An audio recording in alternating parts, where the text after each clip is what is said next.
కేటీఆర్ మాట్లాడుతున్నారు, లైవ్ ద్వారా చూద్దాం. ఇండియా ఇది భారతదేశమేనా అని నాకు డౌట్ వచ్చింది అనే మాట ఆయన స్వయంగా చెప్తా ఉన్నాడు.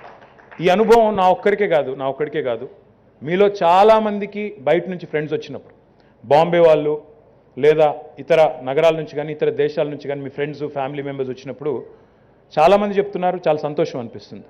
నిన్నగాక మొన్న నా ఫ్రెండ్ ఒక అబ్బాయి 30 ఏళ్ల తర్వాత మొదటిసారి కలుసుకున్నాం. మళ్ళీ మేము ఇంటర్మీడియట్లో నేను గుంటూరులో వడ్లమూడిలో విజ్ఞాన్ కాలేజీలో చదువుకున్నాను. నేను చదువుకున్నప్పుడు నాతో పాటు నా క్లాస్మేట్ కాంతి కిరణ్ అనే అబ్బాయి, ఇప్పుడు తనేమో కెనడాలో సెటిల్ అయ్యాడు. 16.5 ఏళ్ల తర్వాత మొదటిసారి ఇండియాకి వచ్చినాడు. 16.5 సంవత్సరాల తర్వాత after 16.5 years is come back to India. Actually he's from Guntur. So వాడిని అడిగాను నేను, అరే మరి కాంతి, గుంటూరు నన్ను గుర్తుపెట్టావా, హైదరాబాద్ని ఎట్లా గుర్తుపెట్టలేవు కానీ గుంటూరు నన్ను గుర్తుపెట్టావా అంటే గుంటూరు కూడా మారిపోయిందిరా అన్నాడు. హైదరాబాద్ మారిందంటే హైదరాబాద్ మారిపోయడం కాదు, హైదరాబాద్ చూస్తే అసలు నాకు అర్థం కావట్లేదు, మా కెనడాలో టొరంటో కంటే వ్యాంకూవర్ కంటే ఆటవా కంటే ఇదే బాగుందనిపిస్తోంది, వచ్చేయాలనిపిస్తోంది తిరిగి అని చెప్పాడు. అంటే ఆ స్థాయిలో హైదరాబాద్లో చేంజెస్ ఈరోజు నేను చెప్పడం కాదు, మీరు చూస్తున్నారు, సోషల్ మీడియాలో చూస్తున్నారు, మీరు ఇన్స్టాగ్రామ్లో చూస్తూ ఉంటారు, ఇంకా ట్విట్టర్లో చూస్తూ ఉంటారు, ఇతరత్తా అంతా చూస్తూ ఉంటారు.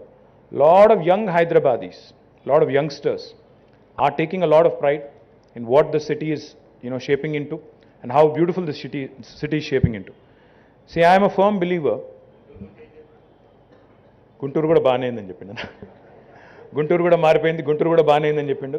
నేను ఎవరిని ఇక్కడ అనవసరంగా లేనిపోని కామెంట్ చేస్తే, ఇట్లాగే క్రెడాయిలో ఒకసారి పోయినప్పుడు వీళ్ళు పిలిస్తే నా కర్మగాలి.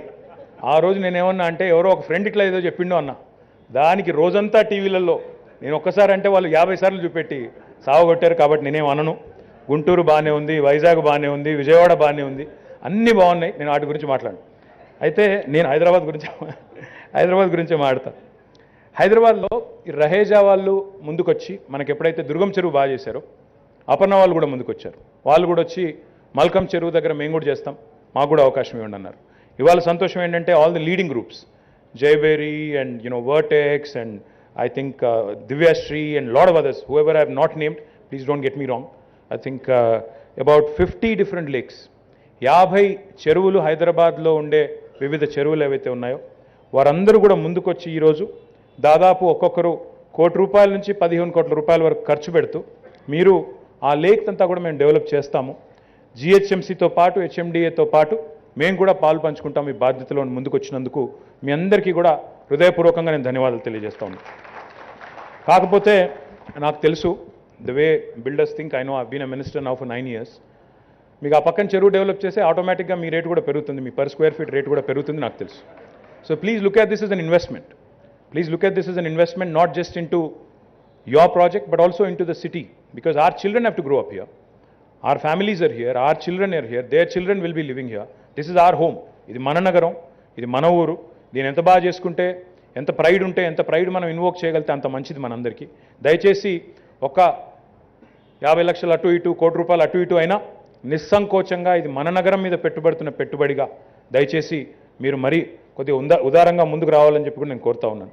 ఎందుకంటే ఒకసారి ఆ పరిసరాలు బాగైతే, ఆ చుట్టుపక్కల పరిసరాలు బాగుపడితే మొత్తం నగరం కూడా అందంగా తయారవుతుంది, దాంతోపాటు మీ ప్రాజెక్ట్ కూడా అందం వస్తుంది. నా రిక్వెస్ట్ కాకపోతే బిల్డర్స్తో ఒకటే, హైదరాబాద్లో మరి ఇదేమో తెలియదు కానీ, ఎక్కడి నుంచి ఏ లాజిక్ ఎవరు తీసుకొచ్చారో తెలియదు కానీ something abnormal I've seen here. అదేంటంటే కొన్ని చెరువుల్లో ప్రైవేట్ ల్యాండ్స్ ఉన్నాయని చెప్పి రికార్డ్స్ ఉన్నాయి. చాలా విచిత్రం అసలు. శిఖం పట్టాలు అంటారు వీటిని తెలంగాణలో. ఈ శిఖం పట్టా అంటే ఏంటంటే చెరువులో లేదా జనరల్గా ఫుల్ ట్యాంక్ లెవెల్ ఉన్నప్పుడు మునిగిపోయే భూములు, వాటిని శిఖం పట్టాలు అంటారు.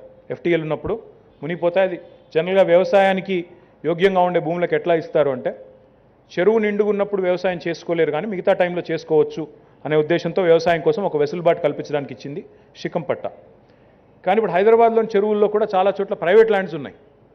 చాలా ఆశ్చర్యం, ఇంక్లూడింగ్ దుర్గం చెరువు. మీరు నమ్మరు, దుర్గం చెరువులో కూడా 5-6 ఎకరాలు ఏదో ప్రైవేట్ ల్యాండ్ ఉందని చెప్పి రికార్డ్స్ ఉన్నాయి.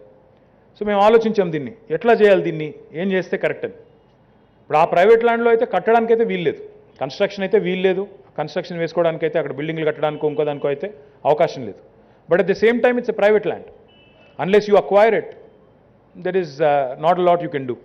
అందుకే ఒక ఆలోచన ఏం చేసినామంటే, ఈ ట్రాన్స్ఫరబుల్ డెవలప్మెంట్ రైట్స్ ఏవైతే ఉంటాయో టీడీఆర్లో భాగంగా ఇప్పటివరకు మనం చెరువుల్లో కూడా ఉండే ప్రైవేట్ భూములకు సంబంధించి ఒక 13 చెరువుల్లో 182 టీడీఆర్స్ ఇష్యూ చేశాము.